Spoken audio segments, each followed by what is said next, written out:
सत श्री अकाल। मैं तुहाडे नाल सुखविंदर सिंह, मेरे नाल सियासी माहर डॉक्टर भीविंदर सिंह मौजूद ने। गलबात नवजोत सिंह सिद्धू दी सियासत उत्ते कि नवजोत सिंह सिद्धू पंजाब दे विच कोई नवीं पारी की शुरुआत करनगे। सवाल इस करके उठते ने कि एक पासे तां सिद्धू साहब दिल्ली गए तो उत्थे दिल्ली कोई गलबात बनी नहीं, हाईकमान ने समा नहीं दिता जां सिद्धू साहब की पहला कोई गलबात नहीं सी हुई। ये हाईकमान जानता है जां सिद्धू जानता है, पर गल ये है कि सिद्धू साहब पंजाब वापस परत आए, उत्थे नहीं रहे।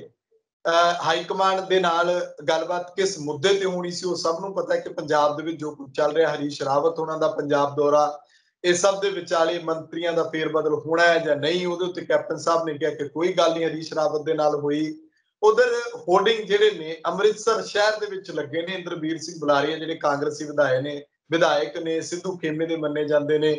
उन्हां दे वल्लों लाए गए ने कि 7 सितंबर नूं तैयार रहो, कुछ नवा आउण वाला है, कुछ वड्डा आउण वाला है, बैटरियां चार्ज रखो, लोग भी ध्यान नाल नोट कर लैण 7 सितंबर की तरीक।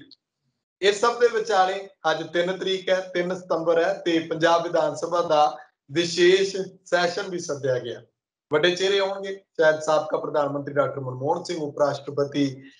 वेंकैया नायडू होनी, सारे आउणगे। पर इस सब दे विचाले जिहड़ी खाना जंगी है, जिवें सिद्धू साहब होना ने जां होर मंत्रियों ने भी कहा कि पंजाब दे विच एक वड्डा सैशन होना चाहिए, 4-5 दिन घट्टो घट्ट लगण, मुद्दे विचारे जाण। इस उत्ते असीं गलबात करांगे। स्वागत है तुहाडा डॉक्टर साहब। बहुत बहुत शुक्रिया, मेहरबानी, धन्यवाद सुखविंदर जी। शुक्रिया डॉक्टर साहब। किद्दां देखते हो सिद्धू साहब हुणी दिल्लीओं ऐदां कह लीए कि खाली हथ वापस परत आए ने? सुखविंदर जी देखो, जो पिछले दिनों ਦੇ ਵਿੱਚ ਰਾਵਤ ਹੋਰਾਂ ਦਾ ਬਿਆਨ ਆਇਆ ਸੀਗਾ ਔਰ ਜਦੋਂ ਉਹਨਾਂ ਨੂੰ ਪੁੱਛਿਆ ਗਿਆ ਸਿੱਧੂ ਸਾਹਿਬ ਬਾਰੇ ਤਾਂ ਉਹਨਾਂ ਨੇ ਕਿਹਾ ਕਿ ਮੇਰੇ ਨਾਲ ਗੱਲ ਹੋਈ ਹੈ ਸਿੱਧੂ ਸਾਹਿਬ ਦੀ ਔਰ ਉਹਨਾਂ ਨੇ ਕਿਹਾ ਕਿ ਮੈਂ ਨਿੱਜੀ ਕੰਮ ਦੇ ਲਈ ਦਿੱਲੀ ਜਾਣਾ ਔਰ ਉਹ ਦਿੱਲੀ ਗਏ ਹੋਏ ਨੇ। ਪਰ ਜਿਹੜੀਆਂ ਮੀਡੀਆ ਦੇ ਵਿੱਚ ਖਬਰਾਂ ਆਉਂਦੀਆਂ ਰਹੀਆਂ ਉਹ ਇਹੀ ਆਉਂਦੀਆਂ ਰਹੀਆਂ ਕਿ ਸਿੱਧੂ ਸਾਹਿਬ ਸੋਨੀਆ ਜੀ ਨੂੰ, ਪ੍ਰਿੰਕਾ ਜੀ ਨੂੰ, ਰਾਹੁਲ ਜੀ ਨੂੰ ਮਿਲਣ ਲਈ ਜਾ ਰਹੇ ਨੇ ਔਰ ਉੱਥੇ ਆਪਣੇ ਜਿਹੜੇ ਕੰਮ ਉਹਨਾਂ ਨੇ ਕੀਤੇ ਨੇ ਉਹਨਾਂ ਦੇ ਬਾਰੇ ਗੱਲ ਹੋ ਸਕਦੀ ਹੈ ਜਾਂ ਫਿਊਚਰ ਦੀ ਕੀ ਪਲੈਨਿੰਗ ਹੈ ਉਹਦੇ ਬਾਰੇ ਗੱਲ ਹੋ ਸਕਦੀ ਹੈ। ਪਰ ਆਪਾਂ ਨੂੰ ਵੀ ਪਤਾ ਹੈ ਕਿ ਜੇ ਆਪਾਂ ਰਾਵਤ ਸਾਹਿਬ ਦੀ ਜੋ ਸਟੇਟਮੈਂਟ ਹੈ ਉਸ ਨੂੰ ਮੰਨਦੇ ਹਾਂ ਤਾਂ ਲਾਜ਼ਮੀ ਤੌਰ ਤੇ ਹੋ ਸਕਦਾ ਹੈ ਕਿ ਕੋਈ ਨਿੱਜੀ ਕੰਮ ਗਏ ਹੋਣ ਔਰ ਨਿੱਜੀ ਕੰਮ ਦੇ ਵਿੱਚ ਆਪਾਂ ਨੂੰ ਵੀ ਪਤਾ ਹੈ ਕਿ ਕੋਈ ਉਹਨਾਂ ਦਾ ਮਿਲਣ ਦਾ ਪ੍ਰੋਗਰਾਮ ਨਾ ਹੋਵੇ। ਜੇਕਰ ਪ੍ਰੋਗਰਾਮ ਪਹਿਲਾਂ ਮਿਲਣ ਦਾ ਹੁੰਦਾ ਰਾਹੁਲ ਜੀ ਨੂੰ ਜਾਂ ਪ੍ਰਿੰਕਾ ਜੀ ਨੂੰ ਜਾਂ ਸੋਨੀਆ ਜੀ ਨੂੰ ਤਾਂ ਇਹਦੇ ਬਾਰੇ ਪਹਿਲਾਂ ਹੀ ਭਿਣਕ ਪੈ ਸਕਦੀ ਸੀ, ਕਿਉਂਕਿ ਆਪਾਂ ਨੂੰ ਵੀ ਪਤਾ ਹੈ ਕਿ ਰਾਵਤ ਜੀ ਕੁਝ ਦਿਨਾਂ ਤੋਂ, ਪਿਛਲੇ ਦਿਨਾਂ ਤੋਂ ਪੰਜਾਬ 'ਚ ਆਏ ਹੋਏ ਸੀਗੇ ਔਰ ਕਿਉਂਕਿ ਉਹ ਪ੍ਰਭਾਰੀ ਨੇ ਪੰਜਾਬ ਦੇ, ਇਸ ਕਰਕੇ ਉਹਨਾਂ ਨੂੰ ਛੱਡ ਕੇ ਜਾਣਾ ਔਰ ਵਿੱਚੋਂ ਦਿੱਲੀ ਦੇ ਵਿੱਚ ਹਾਈ ਕਮਾਂਡ ਨੂੰ ਮਿਲਣ ਲਈ ਜਾਣਾ, ਇਹ ਆਪਣੇ ਆਪ ਦੇ ਵਿੱਚ ਕੋਈ ਇਹਦੇ ਵਿੱਚ ਤੁਕ ਕੋਈ ਬਣਦੀ ਨਹੀਂ ਸੀਗੀ। ਸੋ ਇਸ ਕਰਕੇ ਉਮੀਦ ਇਹ ਕੀਤੀ ਜਾਂਦੀ ਸੀਗੀ, ਜਿਵੇਂ ਰਾਵਤ ਸਾਹਿਬ ਦਾ ਬਿਆਨ ਆਇਆ ਸੀਗਾ ਕਿ ਸਿੱਧੂ ਸਾਹਿਬ ਆਪਣੇ ਕੋਈ ਨਿੱਜੀ ਕੰਮ ਦੇ ਲਈ ਦਿੱਲੀ ਗਏ ਨੇ ਔਰ ਦਿੱਲੀ ਤੋਂ ਵਾਪਸ ਉਹਨਾਂ ਨੇ ਆਉਣਾ ਹੀ ਸੀਗਾ, ਕਿਉਂਕਿ ਆਪਾਂ ਨੂੰ ਪਤਾ ਹੈ ਕਿ ਇਸ ਵੇਲੇ ਚੋਣਾਂ ਸਿਰ ਤੇ ਨੇ ਔਰ ਅੱਜ ਜਿਹੜਾ ਹੈਗਾ ਸੈਸ਼ਨ ਬੁਲਾਇਆ ਗਿਆ ਔਰ ਇਸ ਸੈਸ਼ਨ ਦੇ ਵਿੱਚ ਭਾਗ ਲੈਣਾ ਵੀ ਉਹਨਾਂ ਦੇ ਲਈ ਜ਼ਰੂਰੀ ਸੀਗਾ, ਕਿਉਂਕਿ ਵਿਪ ਜਾਰੀ ਹੋ ਚੁੱਕੀ ਹੈ ਔਰ ਵਿਪ ਦਾ ਮਤਲਬ ਇਹੀ ਹੈ ਕਿ ਤੁਹਾਡੀ ਕੰਪਲਸ਼ਨ ਹੁੰਦੀ ਹੈ ਤੁਹਾਨੂੰ ਔਰ ਪਾਰਟੀ ਦੀ ਜੋ ਕਾਰਵਾਈ ਹੈ ਜਾਂ ਪਾਰਟੀ ਨੇ ਜੋ ਤੁਹਾਡੇ ਉੱਤੇ ਜਿਹੜਾ ਹੈਗਾ ਇੱਕ ਜ਼ਿੰਮੇਵਾਰੀ ਤੁਹਾਨੂੰ ਸੌਂਪੀ ਹੈ ਉਸ ਜ਼ਿੰਮੇਵਾਰੀ ਨੂੰ ਤੁਸੀਂ ਨਿਭਾਉਣਾ ਹੁੰਦਾ। ਸੋ ਇਸ ਕਰਕੇ ਉਮੀਦ ਇਹੀ ਕੀਤੀ ਜਾਣੀ ਬਣਦੀ ਹੈ ਕਿ ਅੱਜ ਸੈਸ਼ਨ ਦੇ ਵਿੱਚ ਭਾਗ ਲੈਣਗੇ ਸਿੱਧੂ ਸਾਹਿਬ ਵੀ ਔਰ ਵੱਧ ਤੋਂ ਵੱਧ ਜਿਹੜੇ ਹੈਗੇ ਵਿਧਾਇਕ ਇਸ ਸੈਸ਼ਨ ਦੇ ਵਿੱਚ ਭਾਗ ਲੈ ਸਕਦੇ ਨੇ, ਕਿਉਂਕਿ ਇਹ ਸੈਸ਼ਨ ਜਿਹੜਾ ਹੈਗਾ ਬਹੁਤ ਇੰਪੋਰਟੈਂਟ ਪੰਜਾਬ ਦੇ ਲਈ ਸੈਸ਼ਨ ਇਸ ਲਈ ਹੈ ਕਿਉਂਕਿ ਸ਼੍ਰੀ ਗੁਰੂ ਤੇਗ ਬਹਾਦਰ ਸਾਹਿਬ ਦਾ 400ਵਾਂ ਪ੍ਰਕਾਸ਼ ਪੁਰਬ ਜੋ ਮਨਾਇਆ ਜਾ ਰਿਹਾ ਇਸ ਵੇਲੇ ਪੂਰੇ ਵਿਸ਼ਵ ਦੇ ਵਿੱਚ ਮਨਾਇਆ ਜਾ ਰਿਹਾ, ਉਸ ਨੂੰ ਪੰਜਾਬ ਸਰਕਾਰ ਜਿਹੜੀ ਹੈਗੀ ਮੱਦੇ ਨਜ਼ਰ ਰੱਖਦੀ ਹੋਈ ਇਹ ਸਪੈਸ਼ਲ ਸੈਸ਼ਨ ਜਿਹੜਾ ਹੈਗਾ ਇੱਕ ਦਿਨ ਦਾ ਸ਼੍ਰੀ ਗੁਰੂ ਤੇਗ ਬਹਾਦਰ ਸਾਹਿਬ ਨੂੰ ਸਮਰਪਿਤ ਹੈ। ਔਰ ਇਸ ਸੈਸ਼ਨ ਦੇ ਵਿੱਚ ਜਿਵੇਂ ਤੁਸੀਂ ਵੀ ਕਿਹਾ ਕਿ ਵੱਡੇ ਵੱਡੇ ਲੀਡਰ ਜਿਹੜੇ ਨੇ, ਚਾਹੇ ਉਹ ਬੀਜੇਪੀ ਦੇ ਨੇ ਚਾਹੇ ਕਾਂਗਰਸ ਦੇ ਨੇ, ਉਹ ਸ਼ਾਮਲ ਹੋ ਰਹੇ ਨੇ। ਸੋ ਇਸ ਕਰਕੇ ਉਮੀਦ ਇਹੀ ਕੀਤੀ ਜਾਣੀ ਚਾਹੀਦੀ ਆ ਕਿ ਅੱਜ ਇਹ ਸੈਸ਼ਨ ਜਿਹੜਾ ਹੈਗਾ ਬਾਕੀ ਸੈਸ਼ਨਾਂ ਦੇ ਨਾਲੋਂ ਵੱਖਰਾ ਹੋਏਗਾ ਔਰ ਜਿਵੇਂ ਕੈਪਟਨ ਸਾਹਿਬ ਦੇ ਉੱਤੇ ਪ੍ਰੈਸ਼ਰ ਪੈ ਰਿਹਾ ਸੀਗਾ ਕਿ ਇਹ ਸੈਸ਼ਨ ਲੰਬਾ ਹੋਣਾ ਚਾਹੀਦਾ ਹੈ ਔਰ ਜਿਵੇਂ ਕਿਹਾ ਉਹਨਾਂ ਨੇ ਕਿ ਮੈਂ ਅਗਲਾ ਜਿਹੜਾ ਸੈਸ਼ਨ ਹੋਏਗਾ ਔਰ ਅਗਲੇ ਦਿਨਾਂ ਦੇ ਵਿੱਚ ਹੋ ਸਕਦਾ ਹੈ ਕਿ ਕੋਈ ਲੰਬਾ ਸੈਸ਼ਨ ਹੋਵੇ, ਪਰ ਅੱਜ ਦਾ ਸੈਸ਼ਨ ਜਿਹੜਾ ਹੈਗਾ ਇਹ ਪੰਜਾਬ ਦੇ ਲਈ ਔਰ ਆਪਾਂ ਕਹਿ ਸਕਦੇ ਹਾਂ ਕਿ ਕਾਂਗਰਸ ਦੇ ਲਈ ਬਹੁਤ ਇੰਪੋਰਟੈਂਟ ਸੈਸ਼ਨ ਹੈ ਅੱਜ। ਜੀ ਸੁਖਵਿੰਦਰ ਜੀ। ਬਿਲਕੁਲ ਬਿਲਕੁਲ ਡਾਕਟਰ ਸਾਹਿਬ, ਪਰ ਇਹਦੇ ਵਿਚਾਲੇ ਜਦੋਂ ਹਰੀਸ਼ ਰਾਵਤ ਹੁਣੀ ਪੰਜਾਬ ਗੇੜਾ ਲਾਉਂਦੇ ਨੇ ਇੱਥੇ ਕੈਪਟਨ ਸਾਹਿਬ ਨਾਲ ਮੁਲਾਕਾਤ ਹੁੰਦੀ ਹੈ, ਸਿੱਧੂ ਧੜੇ ਨਾਲ, ਸਿੱਧੂ ਸਾਹਿਬ ਹੋਣਾ ਦੇ ਨਾਲ। ਹਾਲਾਂਕਿ ਮੰਤਰੀਆਂ ਨਾਲ ਮੁਲਾਕਾਤ ਨਹੀਂ ਹੋਈ, ਕੁਝ ਐਮਐਲਏਸ ਕਹਿੰਦੇ ਰਾਜਾ ਵੜਿੰਗ ਹੋਣੀ ਜਾਂ ਹੋਰ ਜਿਹੜੇ ਨੇ ਉਹ ਜਾ ਕੇ ਮਿਲ ਕੇ ਆਏ, ਰਾਵਤ ਸਾਹਿਬ ਨੂੰ ਜੋ ਕੁਝ ਦੱਸਿਆ। ਰਾਵਤ ਸਾਹਿਬ ਦਾ ਬਿਆਨ ਸਾਹਮਣੇ ਆਇਆ ਕਿ ਮਨ ਕਹਿੰਦੇ ਕਹਿ ਸਕਦੇ ਆ ਕਿ ਕਾਂਗਰਸ ਦੇ ਵਿੱਚ ਪੰਜਾਬ ਦੇ ਵਿੱਚ ਆਲ ਇਜ਼ ਵੈਲ ਨਹੀਂ ਹੈ, ਸਭ ਕੁਝ ਠੀਕ ਠਾਕ ਨਹੀਂ ਹੈ। ਤਾਂ ਫਿਰ ਇਸ ਨੂੰ ਕਿੱਦਾਂ ਸਮਝਿਆ ਜਾਵੇ? ਕਿਸੇ ਵੇਲੇ ਇੱਕ ਰਾਵਤ ਸਾਹਿਬ ਕਹਿੰਦੇ ਸੀ ਕਿ ਚਿਹਰਾ ਹੀ ਕੈਪਟਨ ਸਾਹਿਬ ਹੋਣਗੇ, ਬਾਅਦ ਦੇ ਵਿੱਚ ਉਹਨਾਂ ਨੇ ਕਿਹਾ ਕਿ ਹਾਈਕਮਾਨ ਨੇ ਤੈਅ ਕਰਨਾ ਹੈ, ਹਾਈਕਮਾਨ ਦੀ ਅਗਵਾਈ ਦੇ ਵਿੱਚ ਹੀ ਚੋਣਾਂ ਲੜਨੀਆਂ ਜਾਂ ਨਹੀਂ ਲੜਨੀਆਂ। ਇਹ ਵੀ ਇੱਕ ਸ਼ਸ਼ੋਪੰਜ ਜਿਹਾ ਬਣਿਆ ਹੋਇਆ। ਕਦੇ ਕਿਹਾ ਜਾਂਦਾ ਹੈ ਕਿ ਸ਼ਾਇਦ ਜਿਵੇਂ ਹੁਣ ਚਰਚਾਵਾਂ ਚੱਲ ਜਾਂਦੀਆਂ ਕਿ ਸ਼ਾਇਦ ਜਿਹੜੇ ਰਾਵਤ ਸਾਹਿਬ ਨੇ ਉਹ ਕੈਪਟਨ ਸਾਹਿਬ ਦੇ ਧੜੇ ਦੀ ਪਿੱਠ ਦਬਾ ਰਹੇ ਨੇ ਉਧਰਲੇ ਪਾਸੇ ਨੂੰ, ਕਿਉਂਕਿ ਉਹਨਾਂ ਨੂੰ ਏਦਾਂ ਲੱਗਦਾ ਕਿ ਉੱਤਰਾਖੰਡ ਦੇ ਵਿੱਚ ਚੋਣਾਂ ਆਉਣੀਆਂ, ਇਹ ਨਾ ਹੋਵੇ ਕਿ ਉਹਨਾਂ ਦੇ ਖਿਲਾਫ ਵੀ ਕੋਈ ਉੱਤੋਂ ਕੋਈ ਨਵੀਂ ਪੀੜ੍ਹੀ ਦੀ ਬਗਾਵਤ ਖੜੀ ਹੋ ਜੇ। ਬਿਲਕੁਲ, ਤੁਸੀਂ ਦੇਖੋਗੇ ਕਿ ਪਿਛਲੇ ਜਿਹੜਾ ਲਗਭਗ ਸਾਲ ਡੇਢ ਸਾਲ ਦਾ ਜਿਹੜਾ ਉਹਨਾਂ ਦਾ ਇੱਥੇ ਆਉਣਾ ਹੈ ਪੰਜਾਬ ਦੇ ਵਿੱਚ ਲਗਾਤਾਰ, ਔਰ ਇਸ ਤੋਂ ਪਹਿਲਾਂ ਵੀ ਉਹਨਾਂ ਨੇ ਕੋਸ਼ਿਸ਼ ਕੀਤੀ ਕਿ ਜਿਹੜੀ ਧੜੇਬੰਦੀ ਜਿਹੜੀ ਅੱਜ ਉਹ ਗੱਲ ਕਰ ਰਹੇ ਨੇ ਕਿ ਸਭ ਕੁਝ ਠੀਕ ਠਾਕ ਨਹੀਂ ਹੈ, ਤਾਂ ਇੱਥੋਂ ਹੀ ਸਪਸ਼ਟ ਹੁੰਦਾ ਹੈ ਕਿ ਇਹਦੇ ਵਿੱਚ ਜ਼ਿੰਮੇਵਾਰੀ ਕਿਤੇ ਨਾ ਕਿਤੇ ਰਾਵਤ ਸਾਹਿਬ ਦੀ ਹੈ। ਜੇ ਉਹ ਆਪਣੇ ਆਪ ਇਹ ਗੱਲ ਮੰਨ ਰਹੇ ਨੇ ਕਿ ਕਾਂਗਰਸ ਦੇ ਵਿੱਚ ਸਭ ਠੀਕ ਠਾਕ ਨਹੀਂ ਹੈ, ਤਾਂ ਕਿਉਂਕਿ ਉਹ ਪੰਜਾਬ ਦੇ ਪ੍ਰਵਾਰੀ ਨੇ, ਇਸ ਕਰਕੇ ਉਹਨਾਂ ਨੂੰ ਆਪਣੀ ਜ਼ਿੰਮੇਵਾਰੀ ਹੈਗੀ ਜਿਹੜੀ ਹੈਗੀ ਤੈਅ ਕਰਨੀ ਚਾਹੀਦੀ ਹੈ। ਤਾਂ ਇਹਦੇ ਵਿੱਚ ਉਹਨਾਂ ਦੀ ਜ਼ਿੰਮੇਵਾਰੀ ਹੀ ਬਣਦੀ ਸੀ ਕਿ ਜਿਸ ਕੰਮ ਲਈ ਉਹਨਾਂ ਨੂੰ ਇਸ ਸਟੇਟ ਦਾ ਪੰਜਾਬ ਦਾ ਪ੍ਰਭਾਰੀ ਬਣਾਇਆ ਗਿਆ ਸੀਗਾ, ਉਹ ਇਸ ਲਈ ਬਣਾਇਆ ਗਿਆ ਸੀਗਾ ਕਿ ਜਿਹੜੀ ਵੀ ਘਟਨਾ ਵਾਪਰਦੀ ਆ ਜਾਂ ਜੋ ਧੜੇਬੰਦੀ ਪੈਦਾ ਹੁੰਦੀ ਹੈ, ਜੋ ਜਿਸ ਕਿਸਮ ਦਾ ਕਾਟੋ ਕਲੇਸ਼ ਪੈਦਾ ਹੁੰਦਾ ਹੈ, ਤੁਸੀਂ ਉਹਨੂੰ ਸੋਲਵ ਕਰਨਾ, ਉਹ ਤੁਹਾਡੀ ਜ਼ਿੰਮੇਵਾਰੀ ਜਿਹੜੀ ਹਾਈ ਕਮਾਂਡ ਨੇ ਲਗਾਈ ਗਈ ਸੀਗੀ। ਇਹਦਾ ਮਤਲਬ ਇਹੀ ਹੈ ਕਿ ਹਰੀਸ਼ ਰਾਵਤ ਜੀ ਆਪਣੀ ਇਸ ਜ਼ਿੰਮੇਵਾਰੀ ਤੋਂ ਭੱਜੇ ਨੇ ਔਰ ਜ਼ਿੰਮੇਵਾਰੀ ਉਹ ਸਹੀ ਤਰੀਕੇ ਨਾਲ ਨਹੀਂ ਨਿਭਾ ਪਾਏ। ਹੁਣ ਸਵਾਲ ਪੈਦਾ ਹੁੰਦਾ ਕਿ ਕਿਉਂ ਨਹੀਂ ਨਿਭਾ ਪਾਏ? ਇਹਦਾ ਮਤਲਬ ਹੈ ਕਿ ਕਿਤੇ ਨਾ ਕਿਤੇ ਉਹ ਬਾਇਸ ਨਜ਼ਰ ਆਏ ਨੇ, ਚਾਹੇ ਉਹ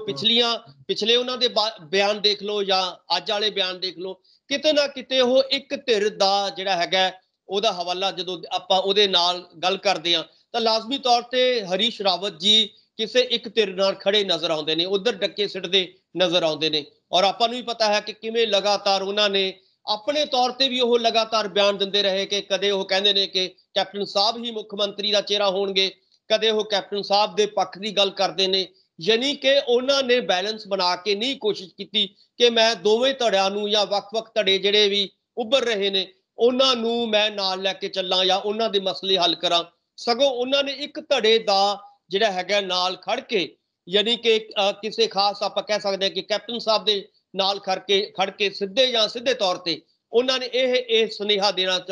ਦੀ ਕੋਸ਼ਿਸ਼ ਕੀਤੀ ਹੈ ਕਿ ਮੈਂ ਇੱਕ ਧੜੇ ਨਾਲ ਖੜਾ। ਸੋ ਉਹਦੇ ਨਾਲ ਕੀ ਹੋਇਆ ਕਿ ਇੱਕ ਧੜਾ ਉਹਨਾਂ ਦੇ ਨਾਲ ਨਾਰਾਜ਼ ਹੋਇਆ ਔਰ ਇਸ ਕਰਕੇ ਉਹਨਾਂ ਦਾ ਜਿਹੜਾ ਹੈਗਾ ਇੱਕ ਅਕਸ ਜਿਹੜਾ ਸੀਗਾ, ਕਿਸੇ ਵੇਲੇ ਜਿਹੜਾ ਅਕਸ ਵੱਡਾ ਮੰਨਿਆ ਜਾਂਦਾ ਸੀਗਾ, ਅੱਜ ਉਹ ਅਕਸ ਜਿਹੜਾ ਹੈਗਾ ਛੋਟਾ ਹੋ ਗਿਆ। ਇਹੀ ਕਾਰਨ ਹੈ ਕਿ ਜਿਹੜਾ ਅੱਜ ਵਿਰੋਧੀ ਧੜਾ ਹੈ ਕੈਪਟਨ ਸਾਹਿਬ ਦਾ, ਉਹ ਉਹਨਾਂ ਨੂੰ ਮਿਲਣ ਤੱਕ ਜਿਹੜਾ ਹੈਗਾ ਇਹ ਸੋਚ ਰਿਹਾ ਕਿ ਅਸੀਂ ਤਾਂ ਇਹਨਾਂ ਨੂੰ ਮਿਲਣਾ ਹੀ ਨਹੀਂ ਹੈ, ਕਿਉਂਕਿ ਇਹਨਾਂ ਨੇ ਮਸਲੇ ਹੱਲ ਤਾਂ ਕਰਨੇ ਹੀ ਨਹੀਂ ਹੈਗੇ। ਸਿਰਫ ਕੀ ਹੋ ਰਿਹਾ ਕਿ ਆਵਾਜਾਈ ਹੋ ਰਹੀ ਹੈ ਕਿ ਉੱਤਰਾਖੰਡ ਤੋਂ ਕਦੇ ਉਹ ਜਿਹੜੇ ਨੇ ਦਿੱਲੀ ਚਲੇ ਜਾਂਦੇ ਨੇ, ਕਦੇ ਉਹ ਪੰਜਾਬ ਆ ਜਾਂਦੇ ਨੇ, ਇੱਥੇ ਗੱਲਬਾਤ ਕਰਕੇ ਫਿਰ ਉਹ ਜਿਹੜੇ ਨੇ ਸੋਨੀਆ ਜੀ ਕੋਲ ਜਾਣਗੇ। ਹੁਣ ਉੱਥੇ ਉਹਨਾਂ ਨੂੰ ਫਿਕਰ ਕਾਦੀ ਪਈ ਹੈ? ਉਹਨੂੰ ਫਿਕਰ ਤਾਂ ਉਹਨਾਂ ਨੂੰ ਇਹ ਪਈ ਹੋਈ ਹੈ ਕਿ ਮੇਰੇ ਜਿਹੜਾ ਮੁੱਖ ਮੰਤਰੀ ਦਾ ਚਿਹਰਾ ਉੱਤਰਾਖੰਡ ਦੇ ਵਿੱਚ ਐਲਾਨਣਾ ਹੈ, ਕਿਤੇ ਕੋਈ ਹੋਰ ਨਾ ਐਲਾਨ ਦੇਣ। ਸੋ ਇਸ ਕਰਕੇ ਰਾਵਤ ਸਾਹਿਬ ਕੋਸ਼ਿਸ਼ ਇਹ ਕਰ ਰਹੇ ਨੇ ਕਿ ਇੱਥੋਂ ਜਲਦੀ ਤੋਂ ਜਲਦੀ ਨਿਕਲ ਕੇ ਆਪਣਾ ਉੱਤਰਾਖੰਡ ਵਾਲਾ ਜਿਹੜਾ ਹੈਗਾ ਏਰੀਆ ਉਹ ਸੰਭਾਲਿਆ ਜਾਏ ਔਰ ਉੱਥੇ ਕੋਸ਼ਿਸ਼ ਇਹ ਕਰ ਰਹੇ ਨੇ ਕਿ ਸੋਨੀਆ ਜੀ ਤੋਂ ਕਿਵੇਂ ਨਾ ਕਿਵੇਂ ਜਿਹੜਾ ਹੈਗਾ ਉਹਨਾਂ ਨੂੰ ਮੁੱਖ ਮੰਤਰੀ ਦਾ ਚਿਹਰਾ 22 ਦੇ ਵਿੱਚ ਐਲਾਨ ਲਿਆ ਜਾਵੇ। ਸਾਰਾ ਧਿਆਨ ਉਹਨਾਂ ਦਾ ਉੱਥੇ ਲੱਗਿਆ ਹੋਇਆ। ਸੋ ਇਸ ਕਰਕੇ ਕੀ ਹੋ ਰਿਹਾ ਕਿ ਸਰੀਰ ਉਹਨਾਂ ਦਾ ਇੱਥੇ ਹੁੰਦਾ, ਪੰਜਾਬ ਦੇ ਵਿੱਚ ਹੁੰਦਾ, ਪਰ ਉਹਨਾਂ ਦੀ ਜਿਹੜੇ ਮਨ ਹੁੰਦਾ ਉਹ ਉੱਤਰਾਖੰਡ ਦੇ ਵਿੱਚ ਭਟਕ ਰਿਹਾ ਹੁੰਦਾ। ਸੋ ਇਸ ਕਰਕੇ ਉਹ ਕਈ ਵਾਰੀ ਉਹਨਾਂ ਨੂੰ ਇਦਾਂ ਦੇ ਸ਼ਬਦ ਵੀ ਬੋਲ ਜਾਂਦੇ ਨੇ ਜਿਹੜਾ ਉਹਨਾਂ ਨੂੰ ਪਤਾ ਨਹੀਂ ਹੁੰਦਾ, ਮਰਿਆਦਾ ਦੇ ਵਿੱਚ ਨਹੀਂ ਰਹਿੰਦੇ, ਕਿਉਂਕਿ ਪੰਜਾਬ ਦੇ ਕਲਚਰ ਬਾਰੇ ਉਹਨਾਂ ਨੂੰ, ਆਪਾਂ ਨੂੰ ਵੀ ਪਤਾ ਹੈ ਕਿ ਪੰਜਾਬ ਦੇ ਸੱਭਿਆਚਾਰ ਬਾਰੇ, ਪੰਜਾਬ ਦੇ ਧਰਮ ਬਾਰੇ ਉਹ ਉਸ ਕਿਸਮ ਦਾ ਨਹੀਂ ਜਾਣਦੇ ਜਿਸ ਕਿਸਮ ਦਾ ਪੰਜਾਬ ਦੇ ਪ੍ਰਭਾਰੀ ਨੂੰ ਜਾਣਨਾ ਚਾਹੀਦਾ ਹੈ। ਸੋ ਉਹਦੇ ਨਾਲ ਕੀ ਹੋ ਗਿਆ, ਫਿਰ ਉਹਨੂੰ ਮਾਫੀ ਮੰਗਣੀ ਪੈਂਦੀ ਹੈ। ਸੋ ਇਦਾਂ ਦੇ ਸ਼ਬਦ ਜਿਹੜੇ ਨੇ ਕਈ ਵਾਰੀ ਉਹ ਬੋਲ ਜਾਂਦੇ ਨੇ। ਸੋ ਇੱਥੋਂ ਸਪਸ਼ਟ ਇਹੀ ਹੋ ਰਿਹਾ ਕਿ ਹਾਈ ਕਮਾਂਡ ਨੂੰ ਉਦਾਂ ਦੇ ਲੋਕਾਂ ਨੂੰ, ਉਦਾਂ ਦੇ ਲੀਡਰਾਂ ਨੂੰ ਹੀ ਪ੍ਰਭਾਰੀ ਬਣਾਉਣਾ ਚਾਹੀਦਾ ਹੈ ਜਿਹੜੇ ਉਸ ਸਟੇਟ ਦੇ ਨਾਲ, ਉਹਨਾਂ ਦੇ ਲੋਕਾਂ ਦੇ ਨਾਲ, ਉਹਨਾਂ ਦੇ ਕਲਚਰ ਦੇ ਨਾਲ, ਉਹਨਾਂ ਦੇ ਧਰਮ ਦੇ ਨਾਲ ਨੇੜਿਓਂ ਜੁੜੇ ਹੋਏ ਹੋਣ। ਸੋ ਇੱਕ ਇਹ ਵੱਡੀ ਜਿਹੜੀ ਮੈਨੂੰ ਲੱਗਦਾ ਕਿ ਗਲਤੀ ਜਿਹੜੀ ਇਹਨਾਂ ਦੀ ਹਾਈ ਕਮਾਂਡ ਹੈ ਇਸ ਵੇਲੇ ਕਾਂਗਰਸ ਦੀ, ਉਹ ਵੱਡੀ ਗਲਤੀ ਕਰ ਰਹੀ ਹੈ। ਜਾਂ ਤਾਂ ਪ੍ਰਭਾਰੀ ਨੂੰ ਚੇਂਜ ਕਰਨ, ਕਿਉਂਕਿ ਉਹਨਾਂ ਨੂੰ ਜੇਕਰ ਉਹਨਾਂ ਨੂੰ ਲੱਗਦਾ ਹੈ ਕਿ ਰਾਵਤ ਸਾਹਿਬ ਦੇ ਕੋਲੇ ਸਮਾਂ ਨਹੀਂ ਹੈ, ਇਹਨਾਂ ਨੂੰ ਸਮਾਂ ਜਿਹੜਾ ਹੈਗਾ ਉੱਤਰਾਖੰਡ ਦੇ ਵਿੱਚ ਦੇਣਾ ਚਾਹੀਦਾ ਹੈ, ਉੱਥੇ ਆਪਣੀ ਸਾਰੀ ਟੀਮ ਨੂੰ ਸੰਭਾਲਣਾ ਚਾਹੀਦਾ ਹੈ, ਉੱਥੋਂ ਦੀ ਕਾਂਗਰਸ ਨੂੰ ਸੰਭਾਲਣਾ ਚਾਹੀਦਾ ਹੈ, ਉਹਨਾਂ ਨੂੰ ਇਧਰ ਉਧਰ ਦੇ ਕੰਮ ਨਾ ਦਿੱਤੇ ਜਾਣ, ਸਗੋਂ ਉੱਤਰਾਖੰਡ ਦੇ ਵਿੱਚ ਆਪਣੇ ਕੰਮ ਸੌਂਪੇ ਜਾਣ। ਇੱਥੇ ਜਿਹੜਾ ਹੈਗਾ ਪੰਜਾਬ ਦਾ ਪ੍ਰਭਾਰੀ ਉਹਨੂੰ ਲਾਇਆ ਜਾਏ ਆਉਣ ਵਾਲੇ ਦਿਨਾਂ ਦੇ ਵਿੱਚ, ਜਿਹੜਾ ਪੰਜਾਬ ਦੇ ਸੱਭਿਆਚਾਰ ਨੂੰ, ਪੰਜਾਬ ਦੀ ਰਹਿਤਲ ਨੂੰ, ਪੰਜਾਬ ਦੇ ਲੋਕਾਂ ਨੂੰ, ਪੰਜਾਬ ਦੀਆਂ ਸਮੱਸਿਆਵਾਂ ਨੂੰ ਸਮਝਦਾ ਹੋਵੇ ਔਰ ਉਹਨਾਂ ਦਾ ਹੱਲ ਜਿਹੜਾ ਹੈਗਾ ਕਰ ਸਕਦਾ ਹੋਵੇ। ਔਰ ਬਾਕੀ ਸਾਰੀਆਂ ਜਿਹੜੀਆਂ ਵੱਖ-ਵੱਖ ਗਰੁੱਪਸ ਨੇ, ਅਲੱਗ-ਅਲੱਗ ਧੜੇ ਨੇ ਕਾਂਗਰਸ ਦੇ, ਉਹਨਾਂ ਨੂੰ ਨਾਲ ਲੈ ਕੇ ਚੱਲਦਾ ਹੋਵੇ, ਕਿਸੇ ਇੱਕ ਧਿਰ ਦਾ ਪੱਖ ਨਾ ਪੂਰਦਾ ਹੋਵੇ, ਬਾਇਸ ਨਾ ਹੋਵੇ, ਸਾਰੇ ਧਿਰਾਂ ਨੂੰ ਨਾਲ ਲੈ ਕੇ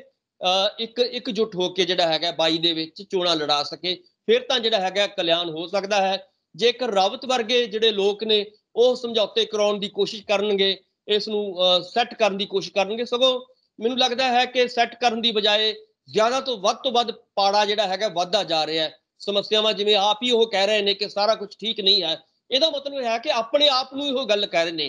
ਕਿਉਂਕਿ ਸਾਰੀ ਜ਼ਿੰਮੇਵਾਰੀ ਤਾਂ ਉਹਨਾਂ ਦੀ ਬਣਦੀ ਸੀ, ਉਹਨਾਂ ਨੂੰ ਠੀਕ ਕਰਨ ਦੇ ਲਈ ਹੀ ਭੇਜਿਆ ਸੀਗਾ। ਅੱਜ ਜੇ ਉਹ 1.5-2 ਸਾਲਾਂ ਦੇ ਬਾਅਦ ਇਹ ਕਹਿ ਰਹੇ ਨੇ ਕਿ ਸਭ ਕੁਝ ਠੀਕ ਨਹੀਂ ਕਰ ਪਾ ਰਿਹਾ ਮੈਂ, ਤਾਂ ਇਹਦਾ ਮਤਲਬ ਹੈ ਕਿ ਉਹਨਾਂ ਦੀ ਲੀਡਰਸ਼ਿਪ ਜਿਹੜੀ ਹੈਗੀ ਆ ਕਿਤੇ ਨਾ ਕਿਤੇ ਕਮੀ ਹੈ ਜ਼ਰੂਰ। ਸੁਖਵਿੰਦਰ ਜੀ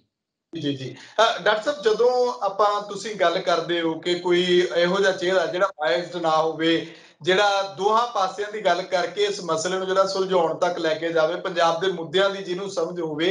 ਕੀ ਇਹ ਸਭ ਦੇ ਵਿਚਾਲੇ ਅਸੀਂ ਸੁਨੀਲ ਜਾਖੜ ਹੋਣਾ ਨੂੰ ਇਸ ਤਸਵੀਰ ਵਿੱਚ ਫਿੱਟ ਨਹੀਂ ਕਰ ਸਕਦੇ? ਕਿਉਂਕਿ ਅੱਜ ਕੱਲ ਉਹ ਇੱਕ ਪਾਸੇ ਨੇ, ਨਾ ਤਾਂ ਕੋਈ ਕੁਰਸੀ ਦਾ ਲਾਲਚ ਹੈ, ਨਾ ਉਹਨਾਂ ਨੂੰ ਕੋਈ ਇਸ ਮਸਲੇ ਤੱਕ ਏਦਾਂ ਹੈ ਕਿ ਇਸ ਮਸਲੇ ਦਾ ਹੱਲ ਨਾ ਹੋਵੇ। ਉਹ ਵੀ ਚਾਹੁੰਦੇ ਨੇ ਕਿ ਮਸਲੇ ਦਾ ਹੱਲ ਹੋਵੇ, ਨੇੜੇ ਲੱਗੇ, ਪੰਜਾਬ ਨੂੰ ਵੀ ਬਾਖੂਬੀ ਸਮਝਦੇ ਨੇ, ਪੰਜਾਬ ਦੇ ਮੁੱਦਿਆਂ ਨੂੰ ਵੀ ਸਮਝਦੇ ਨੇ। ਕੁਝ ਹੱਦ ਤੱਕ ਜਿਹੜਾ ਕੈਪਟਨ ਸਾਹਿਬ ਦੇ ਧੜੇ ਦੇ ਨਾਲ ਵੀ ਉਹਨਾਂ ਦਾ ਚੰਗੇ ਸੰਬੰਧ ਨੇ, ਕੁਝ ਹੱਦ ਤੱਕ ਨਵਜੋਤ ਸਿੱਧੂ ਨਾਲ ਵੀ ਨੇ। ਇਸ ਕਰਕੇ ਕੀ ਸੁਨੀਲ ਜਾਖੜ ਨਹੀਂ ਅੱਗੇ ਲੈ ਲੈਣੇ ਚਾਹੀਦੇ ਜਾਂ ਉਹਨਾਂ ਨੂੰ ਅੱਗੇ ਕਰਨਾ ਚਾਹੀਦਾ? ਦੇਖੋ, ਮੈਂ ਇਹ ਕਹਿਣਾ ਕਿ ਕਾਂਗਰਸ ਪਾਰਟੀ ਹਿੰਦੁਸਤਾਨ ਦੀ ਸਭ ਤੋਂ ਪੁਰਾਣੀ ਪਾਰਟੀ ਹੈ। 1885 ਦੇ ਵਿੱਚ ਨੀਂਹ ਰੱਖੀ ਗਈ ਔਰ ਅੱਜ ਤੱਕ ਇਹਦੇ ਕੋਲੇ ਮੈਨੂੰ ਲੱਗਦਾ ਕਿ ਜਿੰਨੀ ਲੀਡਰਸ਼ਿਪ ਇਹਦੇ ਕੋਲੇ ਹੈ ਇਸ ਵੇਲੇ ਵੀ, ਹਾਲਾਂਕਿ ਆਪਾਂ ਨੂੰ ਪਤਾ ਹੈ ਕਿ ਇਹਦਾ ਜਿਹੜਾ ਗ੍ਰਾਫ ਹੈ ਬਹੁਤ ਥੱਲੇ ਵੱਲ ਜਾ ਰਿਹਾ ਹੈ, ਇਹਦੇ ਬਾਵਜੂਦ ਬਹੁਤ ਵੱਡੀ ਲੀਡਰਸ਼ਿਪ ਇਸ ਵੇਲੇ ਵੀ ਜਿਹੜੀ ਹੈਗੀ ਹੈ, ਸਿਆਣੀ ਲੀਡਰਸ਼ਿਪ ਹਿੰਦੁਸਤਾਨ ਦੇ ਵਿੱਚ ਹੈ। ਔਰ ਜਿਵੇਂ ਤੁਸੀਂ ਕਹਿ ਰਹੇ ਹੋ ਕਿ ਪੰਜਾਬ ਦੇ ਵਿੱਚ ਜੇ ਆਪਾਂ ਦੇਖੀਏ ਕਿ ਜਾਖੜ ਸਾਹਿਬ ਦਾ ਨਾਂ ਹੋ ਸਕਦਾ ਹੈ, ਇਸੇ ਤਰ੍ਹਾਂ ਬਹੁਤ ਸਾਰੇ ਨਾਮ ਨੇ, ਵੱਖ-ਵੱਖ ਸਟੇਟਾਂ ਦੇ ਵੱਡੇ ਲੀਡਰ ਜਿਹੜੇ ਨੇ ਉਹ ਹੋ ਸਕਦੇ ਨੇ। ਸੋ ਕਹਿਣ ਦਾ ਮਤਲਬ ਹੈ ਕਿ ਇਹ ਨਹੀਂ ਹੈ ਕਿ ਇਹਨਾਂ ਕੋਲੇ ਲੀਡਰਸ਼ਿਪ ਦੀ ਕਮੀ ਹੈ, ਕਮੀ ਸਿਰਫ ਮੈਨੂੰ ਲੱਗਦਾ ਕਿ ਵਿਜ਼ਨ ਦੀ ਕਮੀ ਹੈ। ਵਿਜ਼ਨ, ਜਿੰਨੀ ਦੇਰ ਤੁਹਾਡੇ ਕੋਲੇ ਵਿਜ਼ਨ ਨਹੀਂ ਆਉਂਦਾ, ਤੁਹਾਡੇ ਕੋਲੇ ਦੂਰ ਦ੍ਰਿਸ਼ਟੀ ਤੁਹਾਡੇ ਕੋਲੇ ਨਹੀਂ ਹੈ, ਉਨੀ ਦੇਰ ਤੁਸੀਂ ਦੇਖੋਗੇ ਕਿ ਆਪਣੇ ਕੋਲੇ ਏਡੇ ਵੱਡੇ ਲੀਡਰ ਹੁੰਦੇ ਹੋਏ ਵੀ ਚੋਣਾਂ ਹਾਰ ਰਹੇ ਨੇ। ਤੁਸੀਂ ਦੇਖੋਗੇ ਕਿ ਪੰਜਾਬ ਦੀ ਗੱਲ ਆਪਾਂ ਕਹਿ ਸਕਦੇ ਹਾਂ, ਇਸੇ ਤਰ੍ਹਾਂ ਤੁਸੀਂ ਹਰਿਆਣੇ 'ਚ ਚਲੇ ਜਾਓ, ਉੱਥੇ ਦੋ ਫਾੜ ਹੋਈ ਪਈ ਹੈ। ਫਿਰ ਰਾਜਸਥਾਨ ਚਲੇ ਜਾਓ, ਉੱਥੇ ਬੜੇ ਲੰਬੇ ਸਮੇਂ ਤੋਂ ਮਸਲਾ ਜਿਹੜਾ ਹੈਗਾ ਉਸੇ ਤਰ੍ਹਾਂ ਹੀ ਲਟਕੀ ਜਾ ਰਿਹਾ। ਫਿਰ ਤੁਸੀਂ ਅਸਾਮ ਦੀ ਗੱਲ ਕਰ ਲਓ, ਤੁਸੀਂ ਬੰਗਾਲ ਦੀ ਗੱਲ ਕਰ ਲਓ, ਇੱਥੋਂ ਤੱਕ ਕਿ ਯੂਪੀ ਦੇ ਵਿੱਚ ਵੀ ਤੁਸੀਂ ਦੇਖੋਗੇ ਕਿ ਚੰਗੀ ਭਲੀ ਜਿਹੜੀ ਹੈਗੀ ਹੈ ਜਿੱਤ ਦੀ ਬਾਜ਼ੀ ਉਹ ਪਿਛਲੇ ਦਿਨਾਂ ਦੇ ਵਿੱਚ ਹਾਰੇ ਨੇ। ਸੋ ਤੁਸੀਂ ਦੇਖੋਗੇ ਆਉਣ ਵਾਲੇ ਸਮੇਂ ਦੇ ਵਿੱਚ ਜਦੋਂ ਸਮਾਜਵਾਦੀ ਪਾਰਟੀ ਦੇ ਨਾਲ ਇਹਨਾਂ ਦਾ ਗੱਠਜੋੜ ਸੀਗਾ ਯੂਪੀ ਦੇ ਵਿੱਚ, ਤਾਂ ਅੱਜ ਸਮਾਜਵਾਦੀ ਪਾਰਟੀ ਵਾਲੇ ਵੀ ਇਹ ਕਹਿ ਰਹੇ ਨੇ ਕਿ ਅਸੀਂ ਕਾਂਗਰਸ ਨਾਲ ਨਹੀਂ ਇਕੱਠੇ ਚੱਲ ਸਕਦੇ, ਇਹਨਾਂ ਦੇ ਨਾਲ ਗੱਠਜੋੜ ਨਹੀਂ ਕਰ ਸਕਦੇ। ਸੋ ਇਹਦਾ ਮਤਲਬ ਇਹੀ ਹੈ ਕਿ ਚੰਗੀ ਭਲੀ ਲੀਡਰਸ਼ਿਪ ਹੋਣ ਦੇ ਬਾਵਜੂਦ, ਕਿਉਂਕਿ ਵਿਜ਼ਨ ਨਹੀਂ ਇਹਨਾਂ ਕੋਲੇ ਹੈ ਔਰ ਉਹ ਵਿਜ਼ਨ ਦੀ ਕਮੀ ਹੋਣ ਕਰਕੇ ਤੁਸੀਂ ਦੇਖੋਗੇ ਕਿ ਇਹ ਪਾਰਟੀ ਜਿਹੜੀ ਹੈਗੀ ਹੈ ਜਿੱਤ ਕੇ ਵੀ ਹਾਰ ਰਹੀ ਹੈ। ਸੋ ਇਹੀ ਗੱਲ ਜਿਹੜਾ ਆਪਾਂ ਦੇਖ ਰਹੇ ਹਾਂ ਕਿ ਪੰਜਾਬ ਦੇ ਵਿੱਚ ਹੋ ਰਿਹਾ। ਪੰਜਾਬ ਦੇ ਵਿੱਚ ਵਿਜ਼ਨ ਨਾ ਹੋਣ ਕਰਕੇ ਜਿਹੜੀ ਚੰਗੀ ਭਲੀ ਜਿੱਤ ਦੀ ਪਾਰਟੀ ਉਹ ਅੱਜ ਹਾਰ ਦੇ ਕਿਨਾਰੇ ਜਿਹੜੀ ਹੈਗੀ, ਟੁੱਟਣ ਦੇ ਕਿਨਾਰੇ ਆਈ ਪਈ ਹੈ। ਸੁਖਿੰਦਰ ਜੀ ਡਾਕਟਰ ਸਾਹਿਬ, ਅੰਮ੍ਰਿਤਸਰ ਦੇ ਵਿੱਚ ਜਿਵੇਂ ਮੈਂ ਜ਼ਿਕਰ ਕੀਤਾ ਸੀ ਕਿ ਇੰਦਰਵੀਰ ਬੁਲਾਰੀਆ ਹੁਣਾਂ ਨੇ, ਜਿਹੜੇ ਇੰਦਰਵੀਰ ਬੁਲਾਰੀਆ ਨੇ ਵਿਧਾਇਕ ਨੇ ਕਾਂਗਰਸ ਦੇ, ਫਲੈਕਸਾਂ ਲੱਗੀਆਂ ਵੱਡੀਆਂ 7 ਸਤੰਬਰ ਨੂੰ। ਕੀ ਲੱਗਦਾ ਹੈ ਕਿ 7 ਸਤੰਬਰ ਨੂੰ ਸਿੱਧੂ ਸਾਹਿਬ ਕੋਈ ਨਵਾਂ ਧਮਾਕਾ ਕਰਨ ਜਾ ਰਹੇ ਨੇ? ਨਾ ਉਹਦੇ ਤੇ ਕਾਂਗਰਸ ਦੇ ਕਿਸੇ ਹੋਰ ਲੀਡਰ ਦੀ ਤਸਵੀਰ ਹੈ, ਨਾ ਉਹਤੇ ਕਾਂਗਰਸ ਦਾ ਕੋਈ ਚੋਣ ਨਿਸ਼ਾਨ ਨਜ਼ਰ ਆ ਰਿਹਾ, ਸਿਰਫ ਇਹ ਹੈ ਕਿ ਕੁਝ ਵੱਡਾ ਹੋਣ ਜਾ ਰਿਹਾ। 7 ਸਤੰਬਰ ਨੂੰ ਬੈਟਰੀਆਂ ਚਾਰਜ ਰੱਖਿਓ।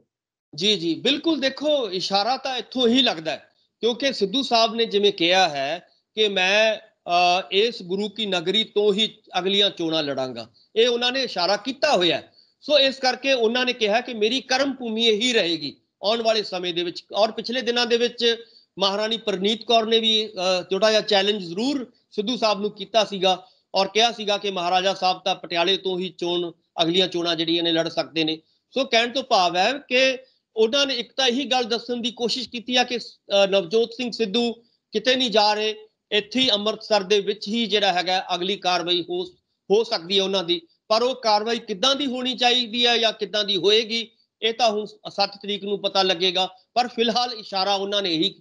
ਦੱਸਣ ਦੀ ਕੋਸ਼ਿਸ਼ ਕੀਤੀ ਹੈ ਵਿਰੋਧੀ ਧੜੇ ਨੂੰ ਕਿ ਭਾਈ ਨਵਜੋਤ ਸਿੰਘ ਸਿੱਧੂ ਕਿਤੇ ਨਹੀਂ ਜਾ ਰਹੇ, ਉਹ ਇੱਥੇ ਹੀ ਕੋਈ ਨਾ ਕੋਈ ਵੱਡਾ ਧਮਾਕਾ ਜਿਹੜਾ ਹੈਗਾ ਆਉਣ ਵਾਲੇ ਦਿਨਾਂ ਦੇ ਵਿੱਚ ਖਾਸ ਤੌਰ ਤੇ 7 ਤਰੀਕ ਨੂੰ ਕਰ ਸਕਦੇ ਨੇ। ਇਸ ਕਰਕੇ ਸਾਰੇ ਤਿਆਰ ਰਹੋ। ਇੱਕ ਤਰ੍ਹਾਂ ਦਾ ਉਹਨਾਂ ਨੇ ਸਸਪੈਂਸ ਜ਼ਰੂਰ ਕ੍ਰੀਏਟ ਕੀਤਾ ਹੈ, ਉਹ ਇਹ ਦੱਸਣ ਦੇ ਲਈ ਕਿ ਨਵਜੋਤ ਸਿੰਘ ਸਿੱਧੂ ਅੰਮ੍ਰਿਤਸਰ ਦੇ ਵਿੱਚ ਰਹਿ ਕੇ ਹੀ ਲੜਾਈ ਲੜਨਗੇ, ਅਗਲੀਆਂ ਚੋਣਾਂ ਵੀ ਇੱਥੋਂ ਲੜਨਗੇ। ਅੰਮ੍ਰਿਤਸਰ ਦੇ ਲਈ ਕੋਈ ਵੱਡਾ ਐਲਾਨ ਹੋ ਸਕਦਾ ਹੈ ਕਿ ਆਉਣ ਵਾਲੇ ਦਿਨਾਂ ਦੇ ਵਿੱਚ ਕਰਨਾ ਚਾਹੁੰਦੇ ਹੋਣ ਨਵਜੋਤ ਸਿੰਘ ਸਿੱਧੂ ਦਾ ਧੜਾ ਜਿਹੜਾ ਹੈਗਾ ਅਗਲੇ ਦਿਨਾਂ ਦੇ ਵਿੱਚ ਕੋਈ ਨਵੀਂ ਜਿਹੜੀ ਹੈਗੀ ਹੈ ਜਥੇਬੰਦਕ ਢਾਂਚਾ ਵੀ, ਕਿਉਂਕਿ ਆਉਣ ਵਾਲੇ ਦਿਨਾਂ ਦੇ ਵਿੱਚ ਐਲਾਨ ਹੋਣਾ ਹੈ।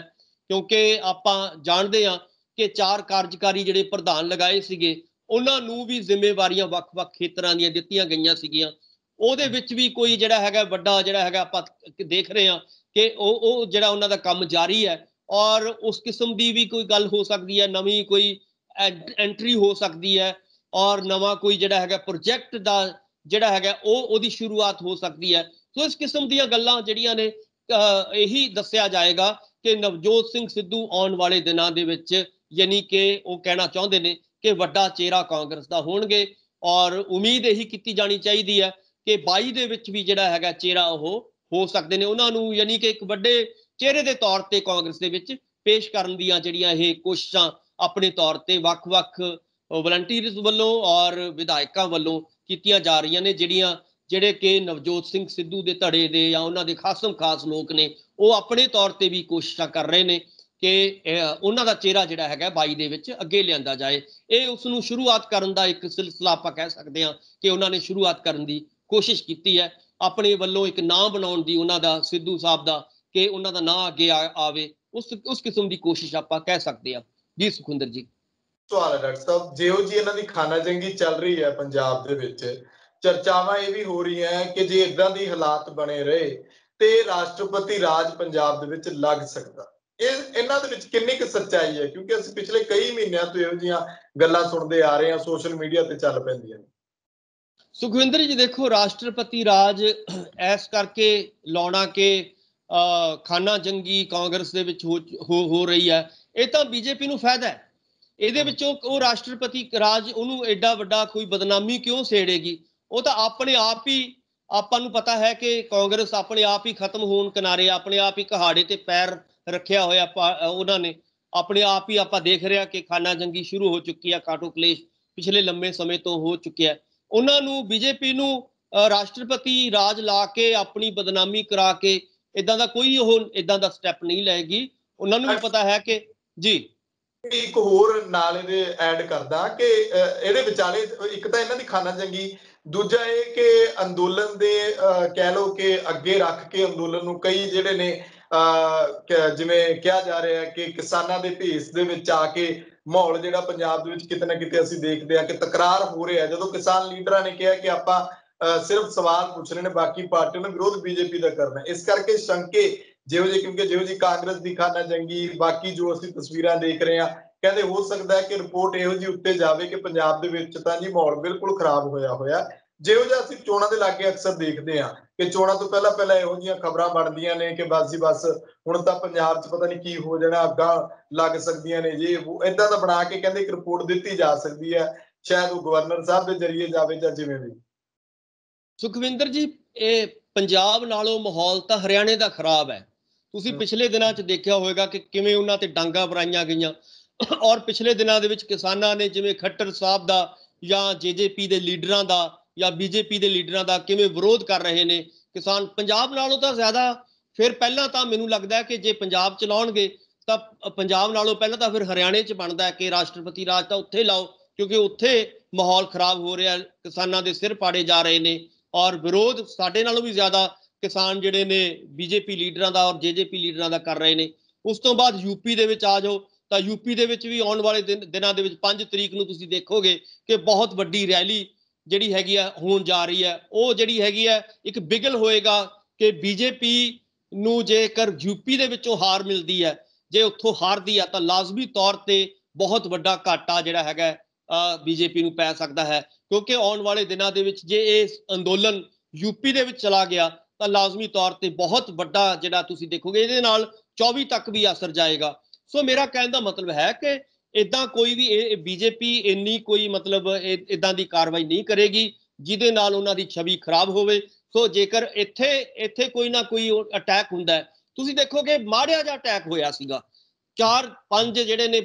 ਲੋਕਾਂ ਦੇ ਸਿਰ ਫਾੜੇ, ਨਾਲ ਦੀ ਨਾਲ ਬੀਜੇਪੀ ਬੈਕਫੁੱਟ ਤੇ ਚਲੀ ਗਈ ਔਰ ਕਿੰਨਾ ਉਹਦਾ ਵਿਰੋਧ ਹੋਇਆ। ਜੇਕਰ ਐਡਾ ਵੱਡਾ ਰਿਸਕ ਲੈ ਲੇਗੀ ਕਿ ਇੱਕ ਪੂਰੀ ਸਟੇਟ ਨੂੰ ਦੇ ਵਿੱਚ ਉਹ ਰਾਸ਼ਟਰਪਤੀ ਰਾਜ ਲਾ ਲੇਗੀ ਤਾਂ ਇਹਦਾ ਨਾਲ ਦੀ ਨਾਲ ਇਹਦਾ ਮਤਲਬ ਹੈ ਕਿ ਜਿੱਤ ਗਏ ਉਹ ਤਾਂ ਕਿਸਾਨਾਂ ਨੂੰ ਤਾਂ ਮੌਕਾ ਮਿਲ ਜਾਣਾ ਕਿ ਉਹ ਤਾਂ ਬਾਕੀ ਸਟੇਟਾਂ ਦੇ ਕਿਸਾਨ ਨੂੰ ਤਾਂ ਨਹੀਂ ਰੋਕ ਸਕੇਗੀ। ਸੋ ਇਸ ਕਰਕੇ ਜੇ ਤਾਂ ਹੋਏ ਨਾ ਪੰਜਾਬ ਦਾ ਮਸਲਾ ਇਹ ਕਿ ਪੰਜਾਬ ਤੱਕ ਹੀ ਹੁਣ ਸੀਮਤ ਹੈ, ਸ਼ੁਰੂ ਦੇ ਵਿੱਚ ਹੋ ਸਕਦਾ ਸੀਗਾ ਜਦੋਂ ਇਹ ਪੰਜਾਬ ਤੱਕ ਸੀਮਤ ਸੀਗਾ, ਹੁਣ ਇਹ ਜਿਹੜਾ ਅੰਦੋਲਨ ਹੈ ਪੂਰੇ ਇੱਕ ਨੈਸ਼ਨਲ ਲੈਵਲ ਨਹੀਂ, ਮੈਂ ਕਹਿੰਦਾ ਉਹ ਇੰਟਰਨੈਸ਼ਨਲ ਲੈਵਲ ਦਾ, ਪੂਰੇ ਦੁਨੀਆ ਦੇ ਵਿੱਚ ਜਿੱਥੇ ਕਿਸਾਨ ਨੇ, ਚਾਹੇ ਉਹ ਅਮਰੀਕਾ ਦਾ ਕਿਸਾਨ ਹੈ, ਚਾਹੇ ਉਹ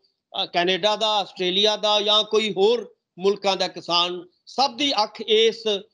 ਅੰਦੋਲਨ ਦੇ ਉੱਤੇ ਹੈ। ਸੋ ਇਸ ਕਰਕੇ ਆਪਾਂ ਇਹ ਕਹਿ ਸਕਦੇ ਹਾਂ ਕਿ ਐਡਾ ਵੱਡਾ ਰਿਸਕ ਨਹੀਂ ਲਏਗੀ, ਸਗੋਂ ਉਹਦੀ ਕੋਸ਼ਿਸ਼ ਹੋਏਗੀ ਕਿ ਕਿਸੇ ਟਕਰਾਅ ਤੋਂ ਬਚਿਆ ਜਾਏ, ਕਿਵੇਂ ਨਾ ਕਿਵੇਂ ਟਕਰਾਅ ਜਿਹੜਾ ਹੈਗਾ ਇਹ ਕਿਸਾਨਾਂ ਨਾਲ ਟਕਰਾਅ ਨਾ ਉਹਦੇ ਵਿੱਚ ਨਾ ਪਿਆ ਜਾਏ, ਸਗੋਂ ਇਹਨਾਂ ਨੂੰ ਸਮਝਾ ਬੁਝਾ ਕੇ ਜਿਹੜਾ ਹੈਗਾ ਇਹ ਮਸਲਾ ਖਤਮ ਕਰਨ ਦੀ ਕੋਸ਼ਿਸ਼ ਕਰੇਗੀ। ਔਰ ਜਿਉਂ 22 ਦੀਆਂ ਚੋਣਾਂ ਨੇੜੇ ਆਉਣਗੀਆਂ ਔਰ ਯੂਪੀ ਦੇ ਵਿੱਚ ਕਿਸਾਨ ਜਦੋਂ ਜਾਣਾ ਸ਼ੁਰੂ ਕਰਨਗੇ ਤੇ ਉਹ ਤੋਂ ਪ੍ਰੈਸ਼ਰ ਹੋਰ ਵਧੇਗਾ ਔਰ ਤੁਸੀਂ ਦੇਖੋਗੇ ਕਿ ਹੋ ਸਕਦਾ ਹੈ ਕਿ ਅਗਲੇ ਦਿਨਾਂ ਦੇ ਵਿੱਚ ਇਸੇ ਕਾਲ ਦੇ ਕਰਕੇ 5 ਤਰੀਕ ਨੂੰ ਜਿਹੜੀ ਹੋਣੀ ਹੈ ਵੱਡੀ ਰੈਲੀ ਹੋਣੀ ਹੈ, ਮਹਾ ਪੰਚਾਇਤ ਯੂਪੀ ਦੇ ਵਿੱਚ ਹੋਣੀ ਹੈ, ਉਸ ਤੋਂ ਪਹਿਲਾਂ ਕੋਈ ਟਾਕ ਦੀ ਗੱਲ ਆ ਜਾਵੇ, ਗੱਲਬਾਤ ਕਰਨ ਦੇ ਲਈ ਦਰਵਾਜ਼ੇ ਖੁੱਲੇ ਜਾ ਸਕਦੇ ਨੇ। ਸੋ ਇਦਾਂ ਦੀਆਂ ਸੰਭਾਵਨਾਵਾਂ ਤਾਂ ਕਹਿ ਸਕਦੇ ਹਾਂ, ਪਰ ਪੰਜਾਬ ਜਿਹੜੀ ਹੈ, ਕਿਉਂਕਿ ਪੰਜਾਬ ਦੇ ਵਿੱਚ ਉਹਨੂੰ ਕਦੇ ਵੀ ਨਹੀਂ ਹੈ, ਕਦੇ ਵੀ ਬੀਜੇਪੀ ਨੂੰ ਇਹ ਭੁਲੇਖਾ ਨਹੀਂ ਹੈ ਕਿ ਪੰਜਾਬ ਦੇ ਵਿੱਚ ਸਾਡੀ ਸਰਕਾਰ ਬਣ ਜਾਏਗੀ। ਉਹਨਾਂ ਦੀ ਸਰਕਾਰ ਮਾੜੀਆਂ ਮੋਟੀਆਂ 17-18 ਜਿਹੜੀਆਂ ਸੀਟਾਂ ਆਉਂਦੀਆਂ ਸੀਗੀਆਂ ਉਹ ਅਕਾਲੀ ਦਲ ਨਾਲ ਮਿਲ ਕੇ ਆਉਂਦੀਆਂ ਸੀਗੀਆਂ। ਸੋ ਇਸ ਕਰਕੇ ਹੁਣ ਉਹਨਾਂ ਨੂੰ ਕੋਈ ਇਹ ਨਹੀਂ ਹੈ ਭੁਲੇਖਾ ਕਿ ਅਸੀਂ 117 ਬੰਦੇ ਖੜੇ ਕਰ ਲਾਂਗੇ ਔਰ ਇੱਥੇ ਅਸੀਂ ਸਰਕਾਰ ਬਣਾ ਕੇ ਜਿਹੜੀ ਹੈਗੀ ਆ ਅਗਲੇ 22 ਦੇ ਵਿੱਚ ਇੱਥੇ ਅਸੀਂ ਸੱਤਾ ਹਾਸਲ ਕਰ ਲਾਂਗੇ। ਇਦਾਂ ਦੀ ਕੋਈ ਸੰਭਾਵਨਾ ਪਹਿਲਾਂ ਵੀ ਨਹੀਂ ਸੀਗੀ, ਨਾ ਹੁਣ ਹੈ, ਨਾ ਆਉਣ ਵਾਲੇ ਫਿਊਚਰ 'ਚ ਹੋਏਗੀ। ਸੋ ਇਸ ਕਰਕੇ ਇਹ ਕਿਆਸ ਰਾਈਆਂ ਕਰਨੀਆਂ ਕਿ ਇੱਥੇ ਰਾਸ਼ਟਰਪਤੀ ਰਾਜ ਲੱਗ ਜਾਏਗਾ ਔਰ ਬੀਜੇਪੀ ਜਿਹੜੀ ਹੈਗੀ ਆ ਬਹੁਤ ਤਸ਼ੱਦਦ ਢਾਏਗੀ, ਇਹ ਇਦਾਂ ਦੀਆਂ ਕੋਈ ਸੰਭਾਵਨਾਵਾਂ ਨਹੀਂ। ਸਗੋਂ ਬੀਜੇਪੀ ਤਾਂ ਇਸ ਵੇਲੇ ਬਿਲਕੁਲ ਸੱਪ ਦੇ ਮੂੰਹ 'ਚ ਕੋੜ ਗਿਰਨ ਲਈ ਉਹਦੇ ਆਈ ਹੋਈ ਹੈ, ਉਹ ਨਾ ਉਹ ਛੱਡਣ ਜੋਗੀ ਹੈ ਨਾ ਇਹਨੂੰ ਆਪਣੇ ਖਾਣ ਜੋਗੀ ਹੈ। ਸੋ ਇਸ ਕਰਕੇ ਬੀਜੇਪੀ ਹੁਣ ਇੱਥੋਂ ਖਹਿੜਾ ਛਡਾਉਣਾ ਚਾਹੁੰਦੀ ਹੈ, 22 ਦੇ ਵਿੱਚ ਉਹ ਯੂਪੀ ਦੇ ਵਿੱਚ ਕਿਸੇ ਵੀ ਹਾਲਤ ਦੇ ਵਿੱਚ ਨਹੀਂ ਹਾਰਨਾ ਚਾਹੁੰਦੀ। ਉੱਥੇ ਇਹ ਦਸਤਕ ਜਿਉਂ ਜਾ ਰਹੀ ਹੈ ਤਿਉਂ ਯੂਪੀ ਦੀ ਜਿਹੜੀ ਯੂਪੀ ਦੇ ਵਿੱਚ ਜਾਂ ਬੀਜੇਪੀ ਦੀ ਜਿਹੜੀ ਧੜਕਣ ਹੈ ਉਹ ਤੇਜ਼ ਹੁੰਦੀ ਜਾ ਰਹੀ ਹੈ। ਸੋ ਮਸਲਾ ਹੱਲ ਹੋਣ ਦੀਆਂ ਜ਼ਿਆਦਾ ਸੰਭਾਵਨਾਵਾਂ ਨੇ, ਨਾ ਕਿ ਜਿਹੜਾ ਹੈਗਾ ਮਸਲੇ ਨੂੰ ਖਰਾਬ। ਤੁਸੀਂ ਇੱਥੋਂ ਹੀ ਅੰਦਾਜ਼ਾ ਲਾ ਲਓ ਕਿ ਖੱਟਰ ਸਾਹਿਬ ਨੇ ਉਸ ਐਸਡੀਐਮ ਨੂੰ ਬਦਲਤਾ, ਇੱਕੋ ਰਾਤੋਂ ਰਾਤ ਉਹਨੂੰ ਬਦਲ ਕੇ ਉੱਥੋਂ ਜਿਹੜਾ ਹੈਗਾ ਚੇਂਜ ਕਰਤਾ। ਇੱਥੋਂ ਮਤਲਬ ਹੈ ਕਿ ਬੈਕਫੁੱਟ ਤੇ ਜਾ ਰਹੀ ਹੈ ਬੀਜੇਪੀ ਵੱਖ-ਵੱਖ ਸਟੇਟਾਂ ਦੇ ਵਿੱਚ। ਸੋ ਇਸ ਕਰਕੇ ਇਦਾਂ ਦੀਆਂ ਸੰਭਾਵਨਾਵਾਂ ਕੋਈ ਨਜ਼ਰ ਨਹੀਂ ਆਉਂਦੀਆਂ ਸੁਖਿੰਦਰ ਜੀ, ਇਹ ਇੱਕ ਅਫਵਾਹ ਦੇ ਤੌਰ ਤੇ ਦੇਖ ਸਕਦੇ ਇਸ ਗੱਲ ਨੂੰ ਜੀ। ਸ਼ੁਕਰੀਆ ਡਾਕਟਰ ਸਾਹਿਬ, ਧੰਨਵਾਦ ਤੁਹਾਡਾ, ਬਹੁਤ ਮਿਹਰਬਾਨੀ, ਸ਼ੁਕਰੀਆ, ਧੰਨਵਾਦ। ਸੋ ਕੁੱਲ ਮਿਲਾ ਕੇ ਅਸੀਂ ਕਹਿ ਸਕਦੇ ਹਾਂ ਕਿ ਜੇ ਪੰਜਾਬ ਦੀ ਬਿਹਤਰੀ ਦੇ ਲਈ ਕੋਈ ਵੀ ਸਿਆਸੀ ਪਾਰਟੀ ਹੋਵੇ, ਕਾਂਗਰਸ ਹੋਵੇ, ਅਕਾਲੀ ਦਲ ਹੋਣ, ਆਪਸੀ ਕਾਟੋ ਕਲੇਸ਼ ਨੂੰ ਮਿਟਾ ਕੇ ਜਿਹੜੇ ਮੁੱਦੇ ਨੇ, ਵੱਡੇ ਮੁੱਦੇ ਜਿਨ੍ਹਾਂ ਦੇ ਉੱਤੇ ਅਕਸਰ ਚਰਚਾ ਹੁੰਦੀ ਹੈ, ਬੇਅਦਬੀਆਂ ਦਾ, ਨਸ਼ਿਆਂ ਦਾ, ਮਾਫੀਏ ਦਾ, ਇਹਨਾਂ ਦੇ ਹੱਲ ਕਰ ਦਿੱਤੇ ਜਾਣ, ਲੋਕ ਆਪਣੇ ਆਪ ਤੁਹਾਨੂੰ ਵੋਟਾਂ ਪਾ ਦੇਣਗੇ। ਆਪਸੀ ਕਾਟੋ ਕਲੇਸ਼ ਨੂੰ ਮਿਟਾ ਕੇ ਪੰਜਾਬ ਵੱਲ ਗੌਰ ਕੀਤੀ ਜਾਵੇ, ਪੰਜਾਬ ਦੇ ਮੁੱਦਿਆਂ ਨੂੰ ਉਭਾਰ ਕੇ ਉਹਨਾਂ ਦਾ ਹੱਲ ਕੱਢਿਆ ਜਾਵੇ। ਲੋਕ ਤੁਹਾਡੇ ਮੂੰਹ ਵੱਲ ਤੱਕਦੇ ਨੇ, ਤੁਹਾਨੂੰ ਚੁਣਦੇ ਨੇ 5 ਸਾਲਾਂ ਦੇ ਲਈ, ਮੁੜ ਕੇ 5 ਸਾਲਾਂ ਬਾਅਦ ਇਸੇ ਕਰਕੇ ਸਰਕਾਰਾਂ ਜਿਹੜੀਆਂ ਬਦਲਦੀਆਂ ਨੇ ਜੇ ਉਹ ਕੰਮ ਨਹੀਂ ਕਰਦੀਆਂ। ਹਾਲਾਂਕਿ ਕੈਪਟਨ ਸਾਹਿਬ ਕਹਿੰਦੇ ਕਿ 90% ਤੋਂ ਵੱਧ ਵਾਅਦੇ ਪੂਰੇ ਅਸੀਂ ਕਰ ਦਿੱਤੇ, ਪਰ ਜਿਹੜੇ ਵੱਡੇ ਵਾਅਦੇ ਸੀ ਉਹਨਾਂ ਤੇ ਲੋਕ ਅੱਜ ਵੀ ਨਜ਼ਰ ਰੱਖ ਰਹੇ। ਦੇਖਣਾ ਹੋਏਗਾ 2022 ਦੇ ਵਿੱਚ ਕਿਸ ਤਰ੍ਹਾਂ ਦੀ ਸਿਆਸਤ ਪੰਜਾਬ ਦੀ ਹੁੰਦੀ ਹੈ। ਆਪਣੇ ਵਿਚਾਰ ਕਮੈਂਟ ਜ਼ਰੂਰ ਕਰਿਓ, ਸਾਡੇ ਚੈਨਲ ਨੂੰ ਸਬਸਕ੍ਰਾਈਬ ਕਰੋ। ਮੈਨੂੰ ਇਜਾਜ਼ਤ ਦਿਓ, ਧੰਨਵਾਦ।